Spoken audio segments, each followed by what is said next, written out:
നമസ്കാരം.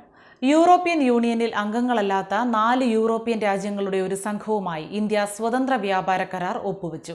ബ്രിട്ടനുമായുള്ള സ്വതന്ത്ര വ്യാപാര കരാറിന്റെ ചർച്ചകൾ ഏതാണ്ട് അന്തിമഘട്ടത്തിലേക്ക് കടക്കുന്ന സാഹചര്യത്തിലാണ് മറ്റൊരു കരാറിൽ ഇന്ത്യ ഒപ്പുവെക്കുന്നത്.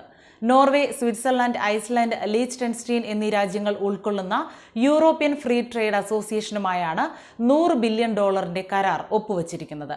സമ്പദ്ഘടന വളർത്തുന്നതിലും യുവാക്കൾക്ക് കൂടുതൽ തൊഴിലവസരങ്ങൾ നേടിക്കൊടുക്കുന്നതിലും തങ്ങൾ ബദ്ധശ്രദ്ധരാണെന്നതിന്റെ തെളിവാണ് ഈ കരാറെന്ന് ഇന്ത്യൻ പ്രധാനമന്ത്രി നരേന്ദ്രമോദി പറഞ്ഞു.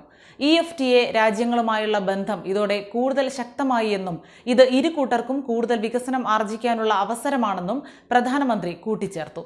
ബ്രിട്ടനുമായുള്ള സ്വതന്ത്ര വ്യാപാര കരാറിനെക്കുറിച്ചുള്ള ചർച്ചകൾ കഴിഞ്ഞ 2 വർഷമായി തുടരുന്നതിനിടയിലാണ് 16 വർഷം നീണ്ട ചർച്ചകൾക്കൊടുവിൽ ഈ കരാർ സാധ്യമാകുന്നത്. ഇതനുസരിച്ച് ഈ രാജ്യങ്ങളിൽ നിന്നുള്ള വ്യാവസായിക ഉൽപ്പന്നങ്ങൾക്ക് ഇന്ത്യ ഇറക്കുമതി തീരുവ 15 വർഷത്തേക്ക് ഒഴിവാക്കുമ്പോൾ ഈ രാജ്യങ്ങൾ ഇന്ത്യയിൽ നിക്ഷേപം നടത്തണം. ഫാർമസ്യൂട്ടിക്കൽ, മെഷീനറി, ഉൽപാദന മേഖല എന്നീ മേഖലകളിലായിരിക്കും പ്രധാനമായും നിക്ഷേപം നടത്തുക. ഈ കരാർ നിലവിൽ വന്നതോടെ ഇന്ത്യക്കും EFTA രാജ്യങ്ങൾക്കും ഇടയിലെ വ്യാപാരം കൂടുതൽ സുഗമമായി നടക്കും. ഈ വർഷം പൊതു തെരഞ്ഞെടുപ്പിലേക്ക് പോകുന്ന ഇന്ത്യ കഴിഞ്ഞ 2 വർഷങ്ങൾക്കുള്ളിൽ ഓസ്ട്രേലിയയുമായും യുണൈറ്റഡ് അറബ് എമിറേറ്റ്സുമായും വ്യാപാര കരാറുകൾ ഉണ്ടാക്കിയിട്ടുണ്ട്.